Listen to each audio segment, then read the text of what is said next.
I have some really fantastic news to share with you today. Our annual Plantstock weekend, this is going to be our 9th, is moving online. Plantstock 2020, it's still going to take place. We're marching forward from August 14th to the 16th, and we're still going to feature our rock star lineup of leaders from the Plant Strong movement. And now you'll be able to join in from home. That's right, no travel, no hassle. We'll be broadcasting live from the Esselstyn Family Farm in upstate New York. Register today and you'll get a front row seat to all the action, including tours of the homestead and the farm, my mom Ann's pride and joy, her garden, yoga by the pond, some treasured family stories, and a lot more. You'll receive a shopping and recipe list so you can make and eat meals along with us all during the weekend. And videos are included with all paid tickets so you can watch again and again. We have really timely lectures from Dr. Michael Greger, Dr. Michael Clapper, my father, Dr. Caldwell B. Esselstyn Jr., Dr. Sarai Stanzik, Brenda Davis, Dr. Neil Barnard, Jim Hicks, James Wilkes, Gene Bauer, and many more. You'll learn how not to diet, how hormones are driven by what we eat, how to live kindly, how to fend off autoimmune diseases, how to survive a pandemic. How timely is that? How every bite matters, how paleo and keto camps are off their rockers, and how our future generations depend on us to get this right. Connect with people from around the globe as we spend a weekend looking through the telescope and imagining a future as green and vibrant as your morning's curly kale. Register once and your whole household attends with you. Take your laptop to the kitchen or front porch as we spend a weekend together. And partial proceeds will benefit the Esselstyn Foundation, a 501c3 public charity helping to reach marginalized communities with the good news about plants. Financial assistance is available for those who need it. We want absolutely everyone to join us this year. Visit plantstock2020.com today and join the tribe. As people have sought companionship during quarantine or suddenly found themselves with the time to house train a new puppy, pet adoptions have skyrocketed. It's a silver lining that people are finding comfort, love, and happiness with a new furry friend. In fact, over 65 million households are homes to dogs and cats. And if you're anything like me, your pet truly has become a member of your family. And when you love someone, you feed them what you think is the best possible food. Unfortunately, there are a ton of myths out there when it comes to the best diet to feed your pet. And today, we're going to dispel some of those misconceptions, particularly around meat and protein consumption for your dogs. Just like in humans, overfeeding and under-exercising our dogs can cause inflammation, obesity, and disease. But just like humans, it is reversible with the right diet. And you know what kind of diet that is? We're talking Plant Strong diets. Dr. Ernie Ward is a renowned veterinarian, internationally known for improving veterinary medical standards, creating a higher quality of life for animals, and promoting healthier habits for pets and people. He's also the co-founder of Wild Earth Dog Food, that is a proud supporter of the Plant Strong podcast this season. So today, I want to welcome you to Dr. Ernie Ward to discuss his recent book, The Pet Food Revolution. The Clean Pet Food Revolution, How Better Pet Food Will Change the World. That's a mouthful, but there's a lot in that book. It's a mouthful, and that's a pretty ambitious claim. It is. And, Rip, again, first of all, I want to thank you for having me here today. You've been an inspiration to me and millions of others. You've helped guide and direct us towards healthier living, more sustainable living. So just on a personal note, dude, I'm pretty stoked to be here with you. But the book is ambitious. It is a bold statement. I think what happened for me is my entire adult life, I've been a vegetarian and a vegan. Obviously, I think like many people, when you have kids, your wife gets pregnant, you slip a little less from the veganism more into the vegetarianism. But I've not eaten animals. And I thought I was part of the solution, Rip. I thought, I'm not the bad guy here. I'm the guy who's saving the world. And then in 2017, a UCLA research study came out that proved that pet food was a major contributor to greenhouse gas emissions, to all those animal welfare ills that I had fought against, to the climate change that here I was. I thought I'm the good guy, and I realized in 2017 I had to change. Like, what can I do? I'm a veterinarian. Well, I can start with pet food. Yeah. Well, so you're a veterinarian, right? Right. How long have you been a veterinarian, and what inspired you to get into, veterinarianism? Yeah, that's a great question. I think that for me, I was born into this. I've always known, as we say in the Deep South, since I was knee-high to a grasshopper, that I was going to be a veterinarian. There was never any decision. It was just what I was going to be. I can't tell you, it's just what I was going to be. Is it because you just loved animals? Or? Yeah, I think so. I think that there are people that have a strong calling, and I think a lot of the medical professions, maybe this is inherent with that, but it's just when I was little, I had a kinship with dogs and cats and cattle. I grew up in the South. My entire family still farms. My mother and father were the only two who actually left the farm and got a little college education and went in the army and all that kind of stuff to escape the farm. So for me, the choice was always, I'm just, how am I going to be a veterinarian? But what led me to this book and to be one of the co-founders of this plant-based pet food company, Wild Earth, is this journey towards optimal health. Now, I mentioned before I'd been a vegetarian and vegan my entire adult life since I left home because I just couldn't eat my friends, right? Here I was committing my life to, being a veterinarian. I really found it hypocritical, if I can be so bold, right. To think that I would select certain species and kill them, raise them to be killed, and others that I would cherish and do everything to save a precious minute of life at the end of their life. So I never understood that this was contradictory. At the same time, I'm watching my father have his chest cracked open in his late 40s because of a bad lifestyle. Great Southern diet, no exercise, weight gain. I mean, Rip, how many times do we have to hear this story? So that was a wake-up call when I'm a young man. And now, as I became an adult, I found myself slipping into these same bad habits, like most middle-aged American males. So here I am, I'm about to turn 30. I've got a successful veterinary clinic. I've got a beautiful wife. We don't have children yet. And I realized, wow, dude, you're putting on weight. You're not in good shape anymore. And so that began my journey towards becoming Ironman and becoming certified personal trainer, coach, all that stuff. I'm still a veterinarian, but I'm beginning to explore nutrition and its direct impact on health and longevity and performance, right? So all of this, I'm now a vet. And then in 2005, I started saying, wait, why are we seeing so many obese pets with obesity, these 20-pound cats, these 105-pound Labrador retrievers? And that's when I started the Association for Pet Obesity Prevention, which led me down an entire new pathway towards nutrition and optimizing health for dogs and cats. So you started going down this obesity path for dogs and cats in what, 2005? Right. 2005. And would it be fair to say that you are now like the pet obesity kind of guru on the planet? I have been called worse things, Rip, but yes, I think most people associate pet obesity, at least in North America and UK, with me, Dr. Ernie, for good or for bad. But see, the thing about obesity that people overlook, we as humans tend to make it an aesthetic issue. So we want to look good in a bikini. You and I want to look ripped at the beach in the summer when we're surfing. But it's about inflammation. It's about a chronic inflammatory state, which is why you can imagine, fast forward later in life, and I'm given the opportunity to formulate a pet food from scratch, you bet I'm going to attack all the inflammatory mediators I can, which is part of why our pet food is made the way it is.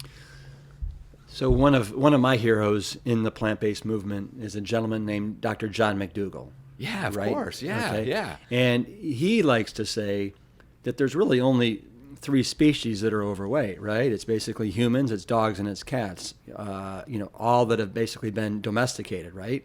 So, I mean, can you explain what's going on there? Is it just because dogs, cats, and human beings are no longer eating their natural food, and we're eating like overly refined, processed crap and other things? I mean, what's at the root of it? First of all, it's very complicated. Okay. So there's not an easy answer. Second of all, there's really the fallacy of natural, the fallacy of nature. So, I think sometimes we want to lock ourselves into this belief that, if we only fed dogs the way they were originally intended, they'd be healthier. It's just not that simple. In fact, there is no past reference because we're all constantly evolving. So, it's more complicated. But really for dogs and cats in the US and in the UK, yes, overfeeding, under-exercising are the two primary drivers. But we can't forget that disease, pet obesity, these are pathological states. These are complete aberrations of the physiology, the metabolic pathways. So, once you get to a certain degree of excess adipose tissue, you're now in a disease state. Now, leading up to that, you can eat too much, feed too much, exercise too little, right? But you can also have genetics. We know genetics are a strong driver in both humans and dogs. Evidence is clear. We also have things like hormonal imbalances, right? And you've got all these cortisol imbalances. You've got thyroid hormone in dogs in particular. You've got environmental pollutants that I'm getting more and more concerned about, Rip, every day. When we look at the role of microplastics and how much they're appearing in animal meats specifically, we know that these are endocrine disruptors and they're leading to weight gain. A lot of really emerging evidence around that. Again, what I'm just trying to paint a picture is it's not just this one thing. I wish it were so simple, but it's a complicated issue, and we've got to be more scientific about it. Right. So let me backtrack for a sec and just say how excited I am to talk to you today about this book, about your findings. About how what we change. If we can change what we feed our dogs and our cats, we can actually do probably one of the best things we can outside of how we feed ourselves, right, to really have an impact on our pets' health, on the environment, climate change, all those things. So before we talk more about dog food, what I'd love to do is talk about the environment. Yes. Because, as we briefly talked before we jumped on the podcast here, if we're not careful here, I think what you guys talk about in the book, we got about 12 years to basically get our shit together, right? Yeah. Otherwise, we're basically screwed. Right, and there's a tipping point. That's what people. This 12-year thing that leading scientists around the world threw out there. Like what people look. I get it. That sounds doom and gloom. Armageddon is upon us. That's really frightening and intimidating. But what they're actually trying to say is there's a point of no return where the changes then are irreversible, and that's this 12-year mark. Yep. And in the book, you guys talk about how. Well, I'm going to ask you some questions. These are little layups, but I want to go in a certain direction. So what % of Americans have pets? Yeah, about 65 million homes right now have got a dog or cat or a combination thereof. So this is north of half of all Americans love their dog or cat. Okay. So what percentage of the meat that's consumed in the United States is eaten by our dogs and our cats? Yeah, this is what changed my life. It's about 25 to 30% of all the meat, the animal-derived calories, as the scientists say, is consumed by dogs and cats in the U.S. So 25%. You guys basically say in the book that that's the equivalent of about 26 million Americans, right? How much they devour. Right. In any given... and about 14 million cars, the emissions from driving 14 million cars in a year. Right. This is significant. Right. And so this would mean that if dogs and cats basically were a country, they would be eating the fifth... they'd be the fifth largest country as far as how much meat they consume. Right. which is astonishing. Astonishing is right. Right. And so, and as I think you and I are well aware, one of the greatest, or probably the number one driver of global greenhouse gas emissions is animal agriculture. Right. Right. So it's like we truly, by transitioning our pet food, right, from an animal-based one to a plant-based food, we can go a long way towards mitigating those greenhouse gas emissions. Right. And listen, here's the myth I told myself for nearly 30 years, because I'm the good guy. I'm the vegan, vegetarian, veterinarian. I'm not part of the problem. I'm part of the solution.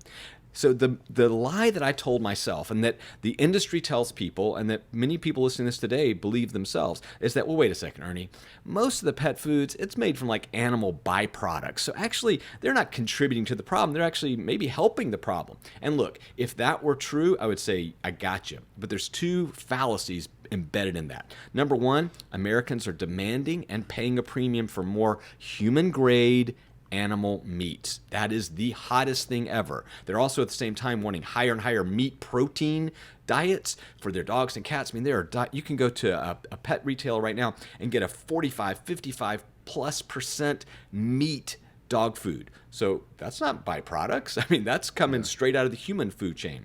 The second thing, the fallacy that's here, is not only are people demanding human grade, but the profit that the industrialized farming system makes is coming off of pet food. So see, it's thin. Like, they're getting a lot of farm subsidies. We go into great detail on and how our tax dollars are just propping up these industrialized farm systems. But the reality is they're making their money selling this stuff to the pet food company. They charge a premium for human grade meats for dog food. So if you can start to chip away at that, you chip away at the profitability. And we've seen this already happen to the dairy industry in the U.S. Right. So again, I'm trying to attack this from two different areas, an economic one as well as a sustainable, alternative protein. Yeah, I mean, you guys go as far as to say that basically pet food is destroying the world. Yeah, right? that's a chapter heading. And that's scary. But what I'm trying to do is to awaken American pet lovers, just like me and you, to say, look, we're part of the problem. How can we help solve it? Yeah.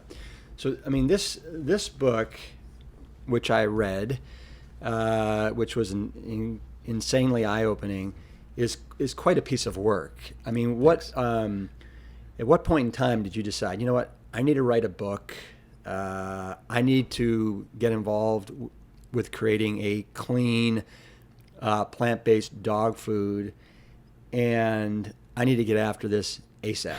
Right. Well, it's serendipity, right? Sometimes in life, when the universe just sort of parts and shows you the path, you take it. And what had happened was, I mentioned this UCLA study drops at the front part of 2017. I am speaking at the first innovation summit, and I'm talking about, different ways of doing veterinary medicine. And there's a guy there talking about future foods named Ryan Bethencourt.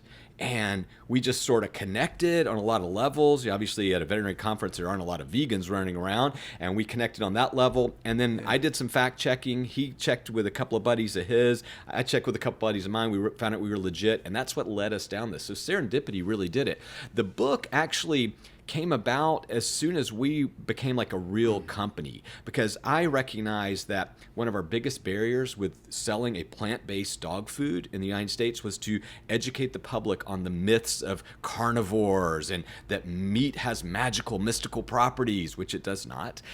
And so I knew that a book would be a part of that story. And what I've done in this book, of course, I co-wrote it with a brilliant animal ethicist from the UK, an old friend of mine, Alice Oven. She's not old, she's very young, but she's a good friend of mine. And Ryan I just sort of distilled, I unpacked 30 years of my experience and beliefs right here in 300 pages. Well, I mean, so are you telling me that you wrote this in under like a year and a half?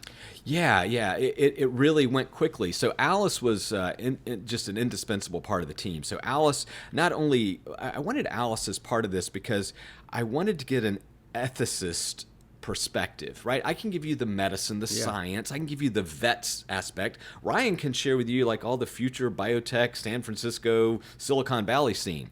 But I also wanted to make sure that I was being checked at every point, that I wasn't going overboard. Like, hey, Alice, does this make sense? And she brought such richness and depth to some of these chapters. And what I appreciate about working with Alice is, she is the absolute best citation hunter ever, because I would say, I read this paper, it was a couple of years ago, it's from a German researcher, I can't remember where, and she would help me find it. So she's brilliant like that.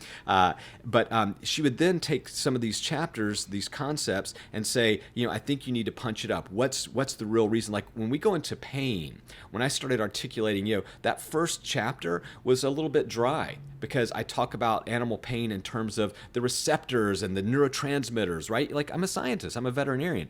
And then she's like, I think you really need to lean into more of the feelings and the experiences. And so, that aided, because I went back and that's a powerful chapter.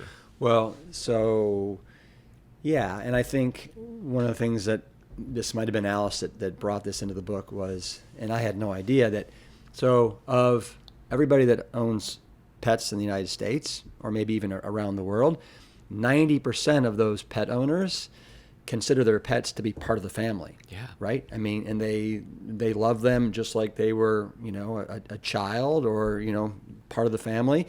And that being said, you also want to love them like they're part of the family. And when you love someone, one of the ways that you show love is by feeding them what you think is the best possible food, right? Right. And so this, to me, is kind of the crux of where I want to go with you, is we seem to be working under this false premise that the current way we're feeding our dogs and our cats is the best way, right? We're feeding them meat byproducts, which they need because they're carnivores or omnivores, whatever that means, and we can talk about that. Yeah. But the reality is that, so the current paradigm, it's a false premise, and then when they think of feeding their dogs or cats plant-based foods, they're working under a false premise because they think that's not the best way to feed them. Yeah, right. And we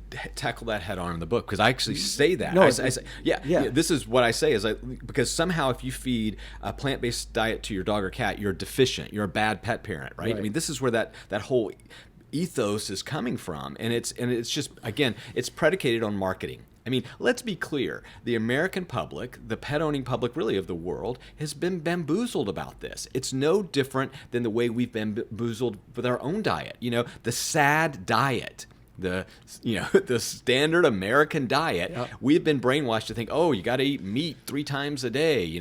Get a big glass of milk, or your bones won't be strong. This is all nonsense. This is all marketing. This is all subsidized by big business to keep their coffers full. And so, what I try also do in the book is talk about the marketing strategies that these people use. So the first and foremost thing, people have got to take a step back and say, okay, wait.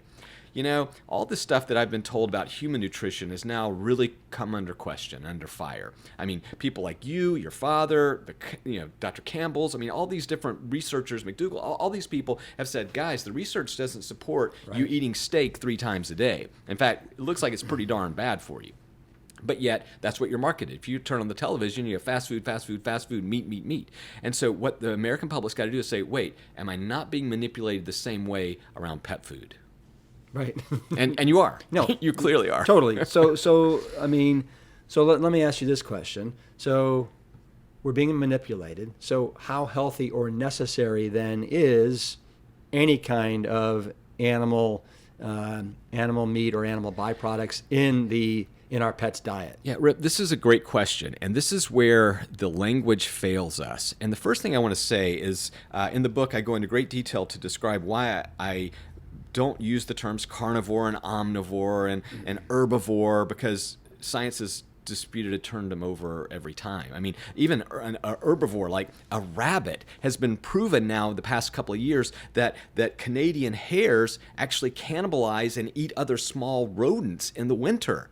So there you go, right?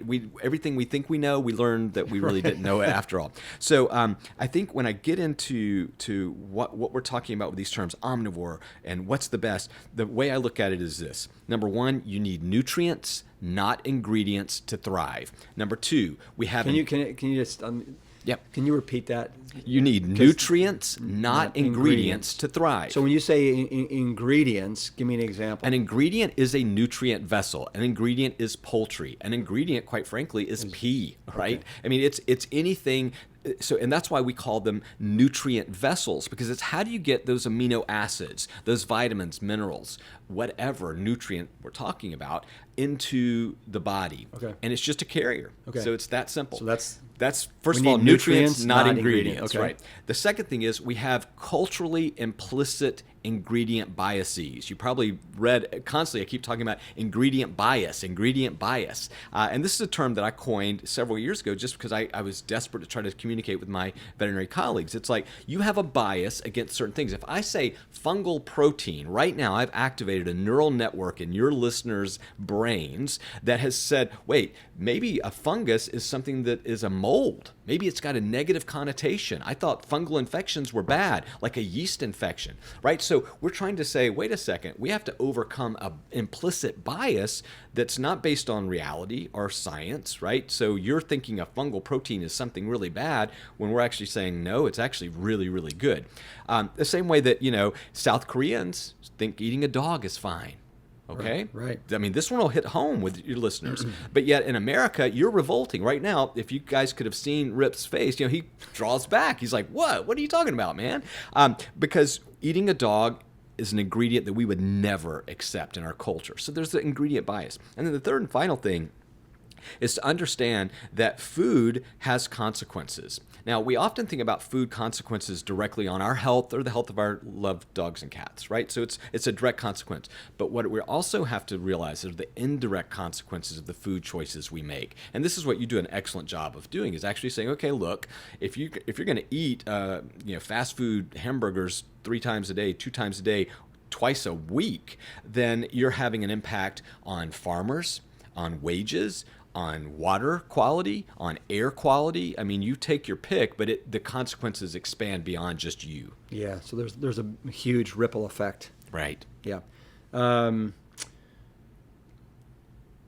me dive in a little bit here about some fads that are out there right now. What's like? I don't think I even heard this until maybe the last 3 or 4 years, but grain-free dog food. It's almost like our dogs, when people kind of started going like cuckoo for Cocoa Puffs over, everything gluten-free, right, and grain-free. It seems like somehow what's good for us might be good for our pets. I mean, right. Yeah, and grain-free is a really interesting phenomenon. And if you really look at the history closely, and I tried to describe it in the book, we didn't want to go into tremendous detail because it's not a grain-free book.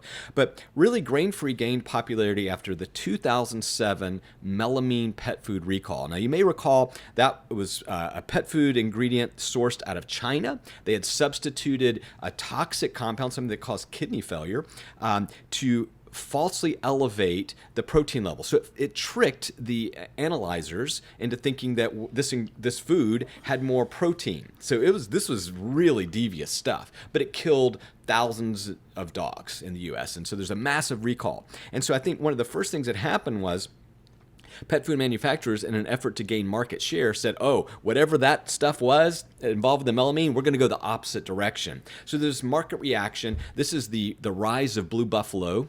Not coincidentally, because what's Blue Buffalo? Blue Buffalo is one of the most popular pet food brands in the United States. Okay. So it's massive, multi-billion-dollar pet food brand. And so these are people that capitalized on kind of a catchy name. yeah, right. No doubt. And you can already see what they're leaning into. Sure, totally. Ancestral, all this stuff. So we don't need grains. Dogs didn't evolve eating grains. They evolved to eat blue buffaloes or whatever. And again, I'm not here to knock a particular brand, but I'm just giving you a rise of grain-free. What grain-free actually signaled was higher protein.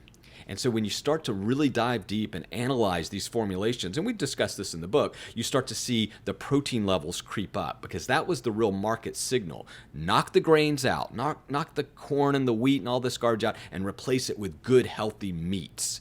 And so that's where the shift began towards grain-free. Now, the pendulum may be swinging back. Look, I as a veterinarian, as a person who studies nutrition, I think that grains are fine. I think that they actually are necessary for dogs.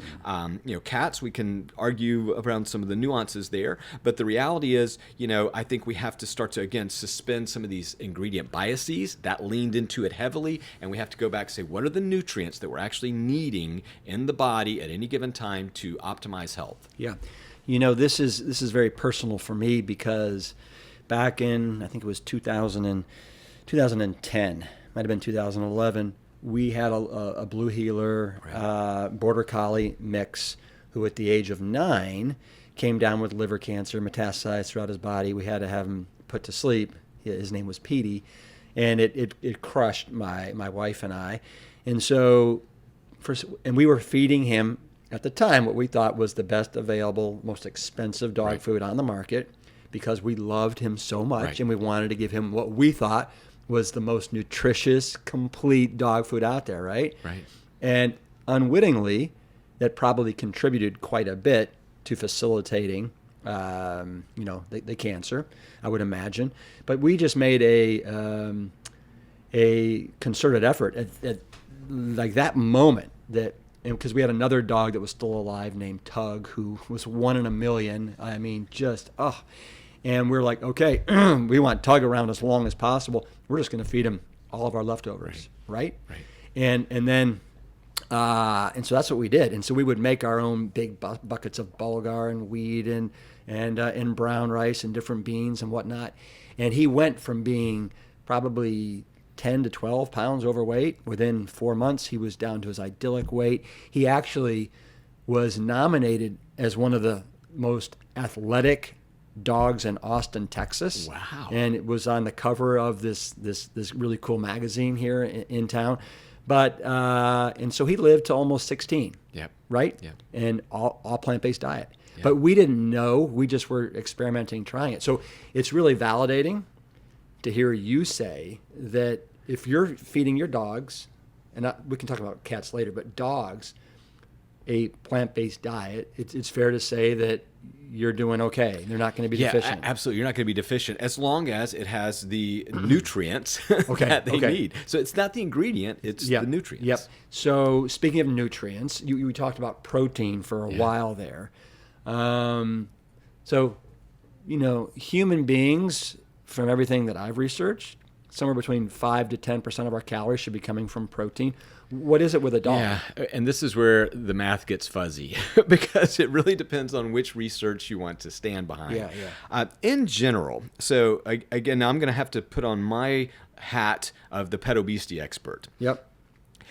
Higher protein diets, higher fiber components tend to maintain lean muscle mass better. Same for people, right? So you hear that a lot. And one of the reasons why I think this is because for dogs, when we look at how they utilize energy, it's very similar to humans. So dogs and humans primarily use fatty acids as an energy source. So you and I, when we're doing Ironman, we're out there cooking our fatty acids. In fact, we have to train ourselves nutritionally to tap into those fatty acids so we're not burning carbs because, I know you like to do the shorter distances for your speed, but I'm old and slow, so I'm tapping into the fatty acids. But dogs do this. Cats now, if you're just listening and you're curious, cats do not. They're anaerobic, so they're going to always use glycogen, a form of sugar. So, again, two totally different species, which is why we're focused right now on dogs. Right. We only have a dog food that's plant-based.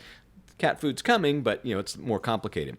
But getting back to this, I don't know that there's a proper amount. When we look at the regulations and guidelines, you look like it's in the lower 20% of their total nutrition or diet of the day should be in protein. For me, I do tend to skew slightly higher than that. There are exceptions, obviously, dogs with kidney disease or liver dysfunction, a few inflammatory disorders. But in general, I tend to push towards the higher end of protein for dogs to help them maintain lean muscle mass. Okay. And so your dog food is high protein. What's that, 31%? 31%. Yeah, and that was a deliberate, act on my part, and of course our teams of animal and pet nutritionists, because we wanted to number one, quite frankly, wanted to show the world that you could make a high-protein plant-based pet food. It had never been done before, Rip, which was kind of staggering to me. As you're exploring this, you're walking into it, and I'd fed my dogs a vegetarian diet their entire lives, but I just never. I was like, well, I guess this is what you got, right? I guess they can't make a higher protein formulation. I guess this is all they can do. And then, of course, we discovered these fungal proteins, and the rest is history. But I do tend towards that. In fact, my formulation in the current dog food, it's high protein, high fiber, makes absolute sense. It's congruent with my mission about obesity. So it's not a weight loss diet. It's just promoting. Yeah. And where is most of that fiber coming from in the dog food? Well, and this is where it gets really cool. So when you look at the traditional dog diet and cat diet, they're sourcing animal meat. So poultry, beef, lamb. No fiber. Right. No fiber. Right. But then when you look at these fungal proteins that we're using, remember that those fungal proteins have a cell wall. It's about 10% of the total molecule density or volume, okay? So the amount. So of that 10% is fiber. I mean, roughly speaking. Right. I mean, and of that type of fiber, it's really one of my favorite fibers, beta-glucans, which I'm sure you know all about. So beta-glucans are one of these amazing immunomodulators. And so when you give people what does that word mean? An immunomodulator means it boosts the immune system. Okay. And it does this because dogs and humans have specific receptors in their GI tract to these beta-glucans, and it actually, the body says, wait, this is a foreign thing. I have to turn on a specific set of antibodies or immune responses to this, and so it promotes your immune system. This is why beta-glucans are kind of the rage now. And look, there's a lot of popular human doctors on TV. I won't name their name, might have a Z in there somewhere, but that are pushing for beta-glucans, but the science is solid on it. We know that Americans don't get enough. Well, guess who also doesn't get enough? Dogs. Right. So that was one of the reasons why I really was pushing hard for these types of formulations, because see, Rip, not only when I was boosting that protein, I was also boosting the fiber. So it's a really cool little play. So can you give me an example? Because I know, for example, when it comes to fiber, I'm probably getting somewhere in the neighborhood of 60 to 80 grams of fiber a day. Like with your dog food, how many grams are in a serving? Does it work that way? I have no idea. No, that would be hard. I would really have to get out the piece of paper and the calculator to figure out that one. But in general terms, dogs in America are getting little to no dietary fiber, right? Because again, this push towards grain-free, this push towards higher and higher animal proteins. None of it has any. And honestly, as a veterinarian sitting on the sidelines for nearly 30 years practicing, I'm watching all these inflammatory bowel diseases, continue to rise in prevalence. And honestly, I kept saying it's got to be something in the food. And I'm not just going to say fiber will save the world, but I think it's part of the story. Yeah. I think fiber can save the world. I know I'll say it for you. Yeah. And then, it seems like this new frontier, too, that's just kind of come into our lexicon in the last really 3 years is the microbiome. Yeah. And I would imagine that's also important with a dog, right? It's phenomenal. And I can't get into a lot of the research because it's currently ongoing. And we're working with really an amazing group out of Berkeley. Also, Animal Biome, Dr. Holly Gantz, dear friend of mine. I have the most respect and utmost trust in her. But we've been doing a lot of studies, and what we find is when we feed dogs our food, so they've been feeding a meat-based diet their whole life, and we put them on our food for a couple of weeks, you see a change in the gut microbiome. You see a richness and diversification. Right. All these are health signals. And again, there's a lot we don't understand about the microbiome, but what we do know is that there's shifts, demonstrable shifts in richness of the gut microbiome, which, at least in human studies, are associated with better health. So we're again, I can't get into a lot of the details, but that's okay. Super exciting stuff. So we're all about the microbiome. What about, so you mentioned obesity. Yeah. And it seems like, especially with humans, what also usually kind of follows closely is diabetes. Is that something that you're seeing with dogs and cats? Yeah, and Rip, this is why I became so impassioned about fighting pet obesity, and why I spend an enormous amount of my life doing work around pet obesity.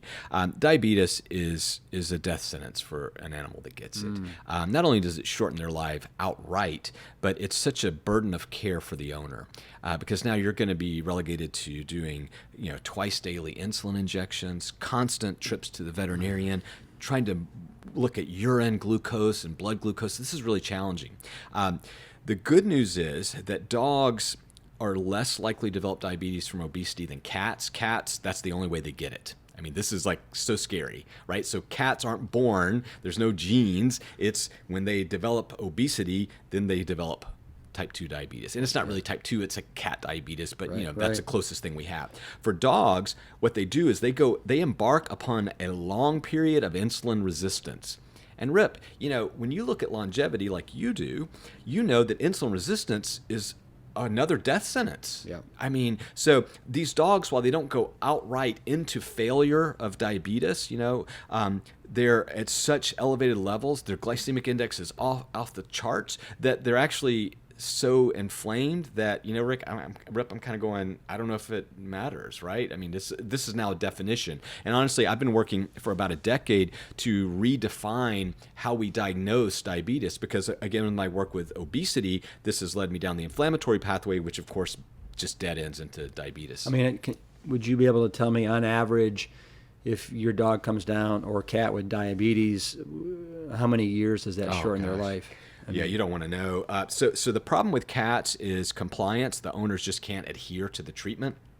So it's usually a year, right? Somebody gives up, the cat can't take it, something like that. For dogs, you get a little more of a grace period, but in my experience, you're still looking at a couple of years. And is it fair to say that this is preventable and reversible? Yes. So if you were to change the food, right? Maybe start exercising. The preventable, I 100% agree with you. The reversible, it depends, right? We don't know how much damage to the pancreas has already occurred. Because with humans, we can. Yeah, but again, it just depends on where you catch them on that spectrum. They do reach a point of no return. Cats reach it much faster than humans or dogs. Right. I'd love for you to be part of the solution in leading the charge for change with healthy, clean, and environmentally safe pet food for your dog. It's not the ingredients, it's the nutrients that help them thrive. And the team at Wild Earth has definitely put together a formula with the best nutrients. Try a bag today and save 40% off your first order by visiting wildearth.com/plantstrong today. Now, let's learn more about how folks like Mark Cuban have supported this company. So this dog food, Wild Earth, that you are a co-founder of, how long has it been out there? Yeah, so we launched our first dog food. We had a treat out at the beginning of the year. We started the company the end of 2017, so I think by 2018, like January, I think we were like officially did all the paperwork. So this has been a really rapid thing, but we had a clear vision and purpose. And I think that, Rip, like you, when you have a mission, right? You have something that's driving you that's not just making money, then you get things done. And that's really what happened, especially, in the early days of Wild Earth. We were so focused, like, nothing was going to stop us and nothing was going to slow us down. And if you said it would take 6 months, we would say, why can't you do it in 3 months? And so we push. And because, see, the science was already there. Like, I think this is one of the things, like, some of my veterinary colleagues, like, I don't understand how you could do all the studies. It's like, most of the studies were already done long before us, right? We were literally capitalizing on pre-existing bodies of research that were being ignored. And why were they being ignored? I mean, you've seen this how many countless times in the human medical world, because it didn't serve a market purpose. Right? I mean, why are you going to say that fungal proteins or plant-based proteins are as good as, if not better than, meat, when you can go out there and there's trillion-dollar meat industry? I mean, this is some serious stuff that we're going up against. So, we were relying on a lot of existing evidence and research. It was already done. In fact, a lot of the studies that we relied heavily on in the early days were done to compare meat versus plant-based proteins. And of course, they would find that they were equal to, and many times better, the plant-based options were better, but yet nobody did anything with that research. So this gets covered up. And then the second thing we did, once we got the formulations, we began all of our testing. And this is where, pet owners have to be aware. These feeding trials that are being done in America, which we talk about in the book, this is lab animal testing. These are purpose-bred dogs and cats. So if you do a feeding trial on a dog in America, then that means that these are dogs that are born, live, and die in a kennel somewhere, right? They don't have a home. They don't have and look, I applaud. There are a few of them out there that are trying to make it better, but at the end of the day, it's still a lab animal, purpose-bred for feeding trials. So, we had to rely on a network of volunteers, on different people to help us, get these studies done. We worked with an amazing researcher at Oklahoma State, who is just as committed as we are to taking lab animals out of this testing. So, but you wind up having these little networks of communities that help you do the research. That was really the slowdown. Like for us, getting that from scratch, that's and I'm still working on that. As you know, in the book, it's a little bit of a cliffhanger at the very end of the book. I talk about this lab animal stuff, and the reason that's the last chapter was because we're still working, closely with the FDA to make sure that these regulations get revised in favor of not having to use these laboratory kennels of beagles and labs. Right.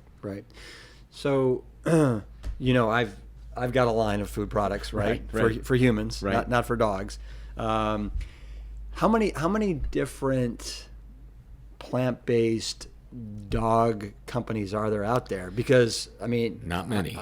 Almost like a handful. It's a handful, and honestly, there's only a couple that have any market share. There's a lot of little niche brands that maybe pop up in a certain corner of the United States or UK, but it's very, very small.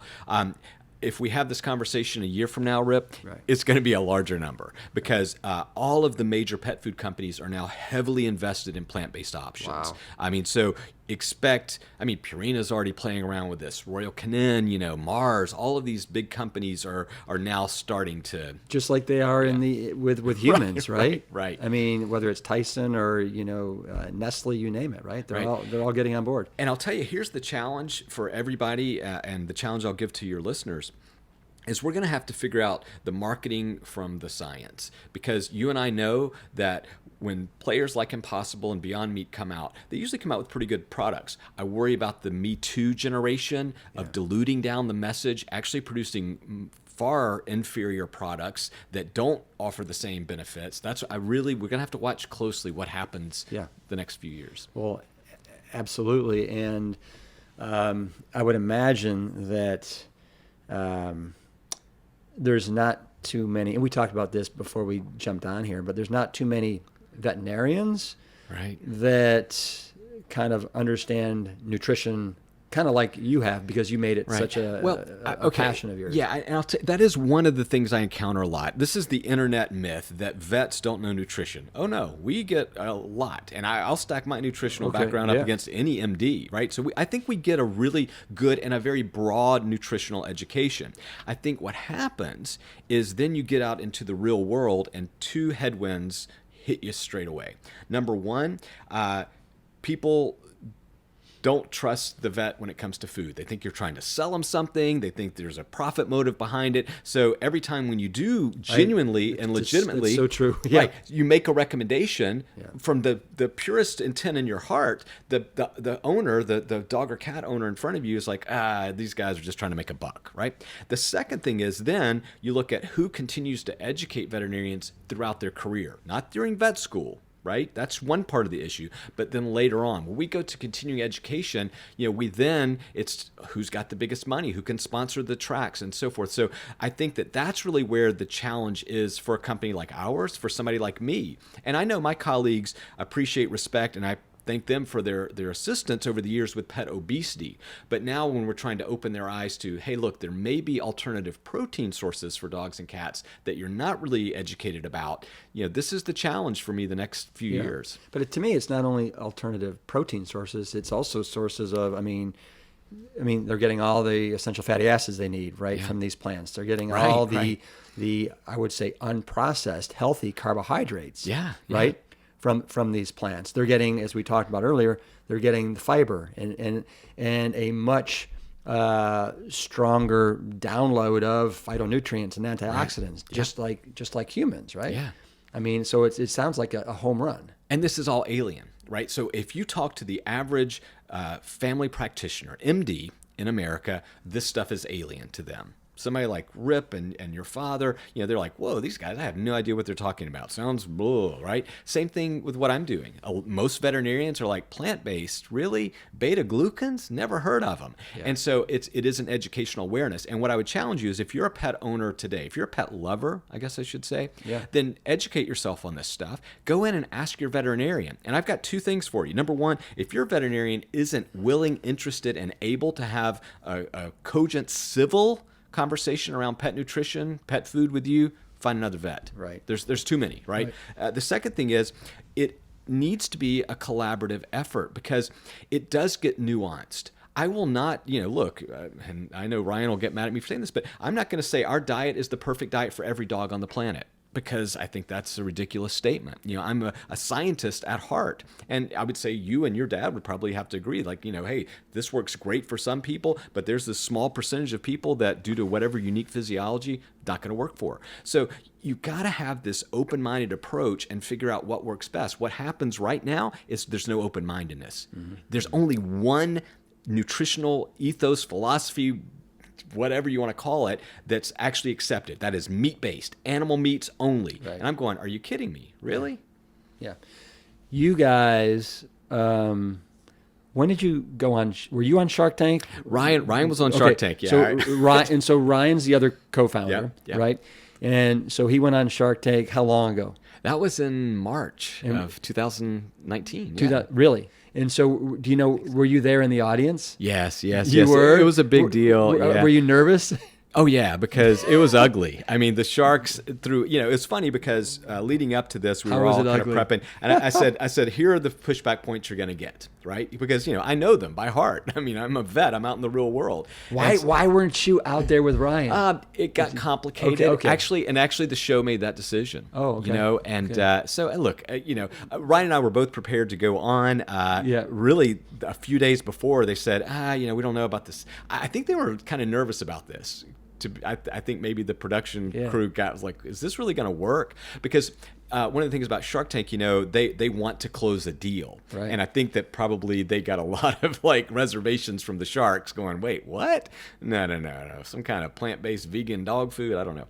But I had given Ryan a list. I said, these are the hits you're going to take. And so we had prepped and sort of gone over responses and so forth. And sure enough, every one of those hitbacks, dogs need meat. You're depriving them, They're carnivores. Well, they're wolves.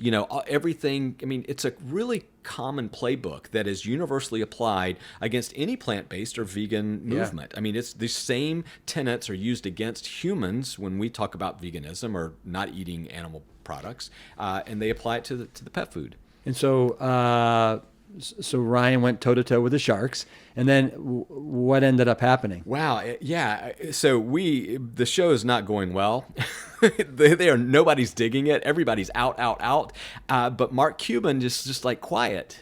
And we had seen previous episodes. We knew that Cuban usually is like the guy, he'll either give you a quick no or he lingers and then jumps in, right? Yeah. And so he was lingering. He was taking it all in. I think he was processing the opportunity. I think that Mark Cuban is a brilliant entrepreneur. And I think at the end of the day, he said, wait a second, this sounds like it's got real potential. This is a good team, and he invested heavily.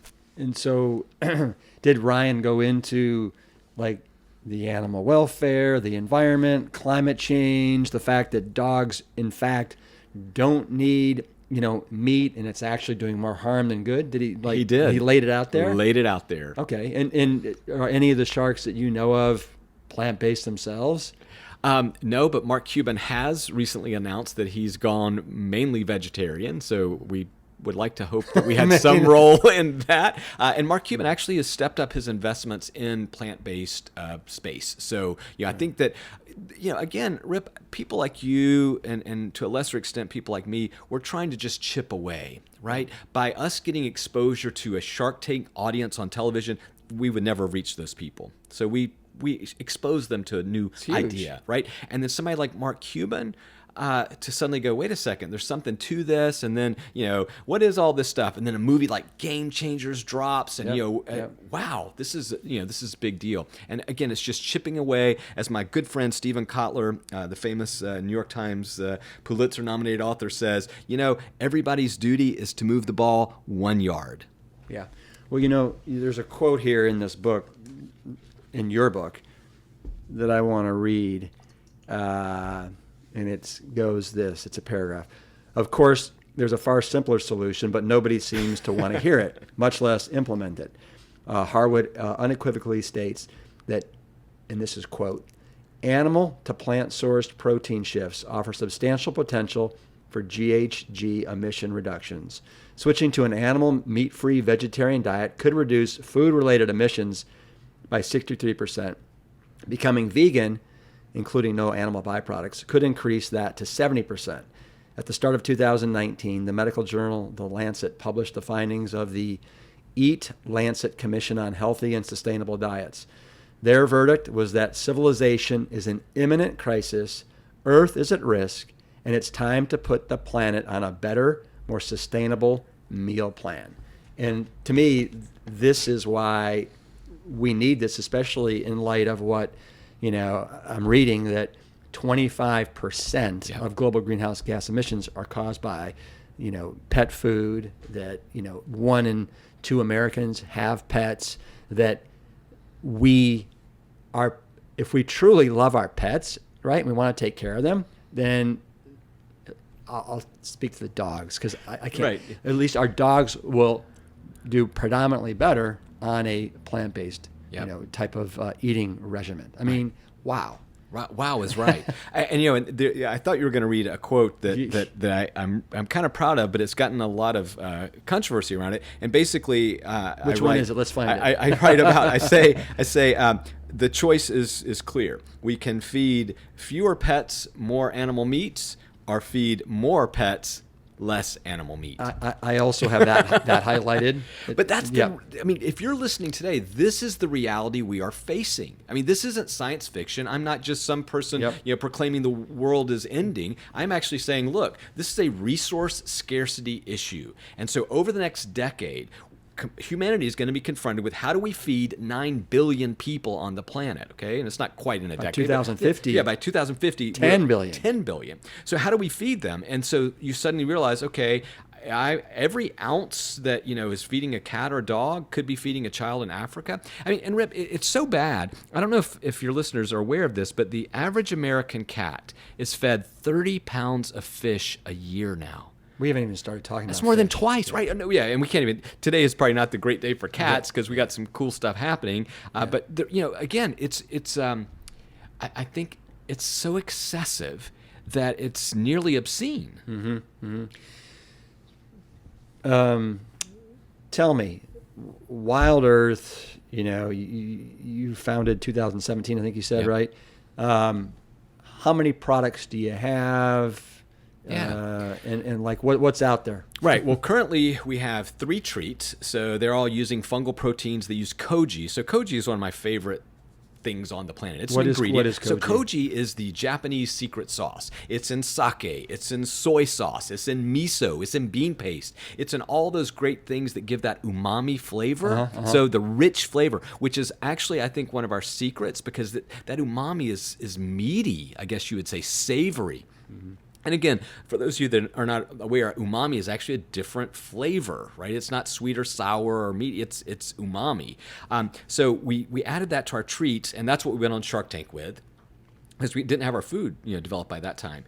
It was in final, we were in testing at that point. And so the treats are super savory. Dogs love them. I mean, so I definitely encourage you to try that. 3 treats, 3 different flavor SKUs, and we'll be experimenting with that in the coming year. And then, of course, we came out with the world's first high-protein, plant-based dog food. And so that's been out now since August, I think. So you got one SKU food, of that. just one SKU. Right. Yeah. And again, we're a small company. Yeah. I mean, this is early days for us. And I know people are constantly like, well, I want a different flavor. It's like, yeah, coming. We can only do so much. And we do take the science seriously. Yes, we could have put out 5 different flavors. Absolutely. You can just load in whatever artificial garbage you want.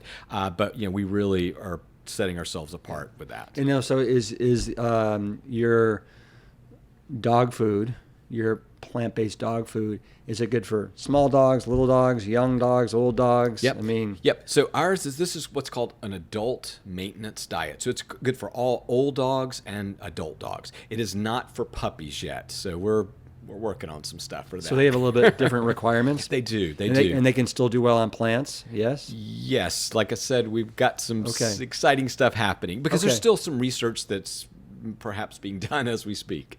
So I'm really excited. That's you can imagine. So from a pet obesity prevention standpoint, I have to prevent it in early puppyhood. Like that's where the problem begins. During the first year of life, that sets up dogs and cats for a lifetime of weight gain or healthy weight. Well, all I can say is this has been super enlightening, right? Like I would imagine, and I'm speaking for a lot of people out there, that our eyes have been opened. And it's really neat to me that how you guys have, thought outside the proverbial box and and presented to me such an easy solution if we in fact truly, love our pets, love the planet, if one of our values is that, we care about, animal welfare. This is such a optimal solution. Right. And you get to help all of those things, animal welfare, climate change, environment, without sacrificing the health of your pet. Like I think that's the part that is revolutionary. It is a revolution. But the revelation for me was when you suddenly look at the nutrients that you can come up with these fungal proteins and these plant-based proteins, and you realize you are not sacrificing health. Because I think that's a big barrier for a lot of listeners today. They're going, okay, Ernie, I'm down with this. Like I know we got to reduce our meat consumption and be better for the environment and animals, all that stuff. But I'm not going to take a chance with my dog food. Look. Yeah, the evidence is clear. The science backs it up. We are AAFCO approved. We got all the nutritional, requirements and accolades and regulations that you have. So we are now entering into a time when you have a choice. And that's really what I want to make sure people are aware of, that you have choices. It doesn't harm anything. And our food doesn't kill animals. They're not purpose-bred lab animals. It doesn't harm the water supply or the environment. I mean, I just want better choices. Yeah. This is huge. Yeah. Huge, important, wonderful work that you're doing. And I think it's one of the reasons why, I shouldn't say it's one of the reasons, it's the reason why I and the Plant Strong podcast decided to basically, partner with you guys for season 2, because we are in such alignment with, I think, where we want to go and how we want to see this transition from an animal-based economy to much more of a plant-based economy. Right, and that's why we're so excited to work with you, Rip, because your listeners are the exact people that we want to connect with, because they get it. Already they understand the health benefits of transitioning to a plant-based lifestyle. I mean, they get it, but they probably aren't aware of the same benefits that it could apply to their dog or in the future their cat. And so it's really nice to be able to have these conversations with your listeners and to actually expose them to a different way of thinking and, again, provide different choices. Yeah. So let me just summarize here really, really quickly. So, if you're concerned about your pet food safety, right, let's go plant-based. If you're concerned about the carbon paw print of your pet, then let's go plant-based. If you're concerned about your pet and its potential for obesity and diabetes, then let's go plant-based. And if you're concerned about animal welfare, let's go plant-based. Peace, Engine 2, keep it plant strong. Plant strong. Thanks, Ernie. Thank you. I want to thank Dr. Ward for his compassion and his important work. It's wonderful to know that there are people like him who are constantly researching and educating the public about optimal health and the well-being for our pets. We love them like our own family members. So, it's incumbent upon us to feed and care for them just as much. We have choices, good, environmentally friendly choices, and I want to encourage you to keep it plant strong, even for the furried ones. To learn more about Dr. Ward's work, you can visit drernieward.com, or you can check out his book, The Pet Food Revolution, or you can check out the show notes for this episode. The Plant Strong podcast team includes Lori Kordowich, Amy Mackey, Patrick Gavin, Wade Clark, and Carrie Barrett. I want to thank my parents, Dr. Caldwell B. Esselstyn Jr. and Ann Kryle Esselstyn, for creating a legacy that will be carried on for generations and being willing to go against the current and trudge upstream to the causation. We are all better for it.